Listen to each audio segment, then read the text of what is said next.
Umqeqeshi weKaizer Chiefs uCedric Gazi usivikele isinqumo sethimba labaqeqeshi sokushintsha kakhulu abadlali abaqala umdlalo ngemva kokuphuma kabi kwiNedbank Cup bebhekene neStellenbosch FC. Ompetha abavikela lesi sicoco bakhishwe ngo-2-1 emzukiswaneni eround of 32, kanti lokhu kuwumlando wesibili kule sizini lapho iqembu laseNtshonalanga Kapa libakhiphe emqhudelwaneni omkhumula jezi zisuka nje. Nangaphezu kokwenza izinguquko eziyisikhombisa eqembini ebelisanda kudlala eThekwini, uGazi ugcizelela ukuthi ukushintshashintsha abadlali kubaluleke kakhulu ukuze kulawulwe ukukhathala kanye nohlelo lohambo olunzima. Uthe wonke umdlalo unomthwalo kuKaizer Chiefs wokumela iqembu emidlalweni emikhulu, waphinde wancoma laba abaqalile ngokuzikhandla kwabo. Ebheka lokhu kuhlula, umqeqeshi ugcizelela ukuthi izithiyo zinikeza amathuba amakhulu okukhula nokufunda. Uphawula ukuthi nakuba ukunqoba ngezinye izikhathi kungadala ukuzethemba ngokweqile, ukuhlula okufana nalokhu kuyisifundo esinzima kodwa esidingekayo kulo lonke iqembu. uGazi ukholelwa ukuthi ubuhlungu bokukhishwa emqhudelwaneni buzosebenza njengesikhuthazo, siphoqa abadlali ukuthi banyuse izinga labo lokusebenza nokuzinikela kuyona yonke lesizini esele.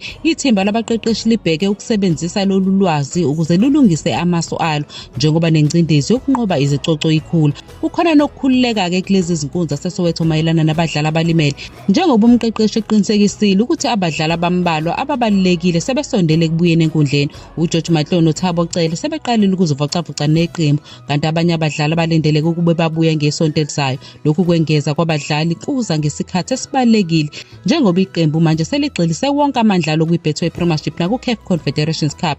Into ebaluleke kakhulu njengamanje kuleli qembu umdlalo wase-Afrika bebhekene ne-Al Misri yase-Egypt ozodlalelwa ePolokwane. Ukunqoba kulo mdlalo kuzoqinisekisa indawo kuma-quarter final, okuyinto ezovuselela umoya weqembu emva kokuphoxeka emqhudelwaneni wasekhaya.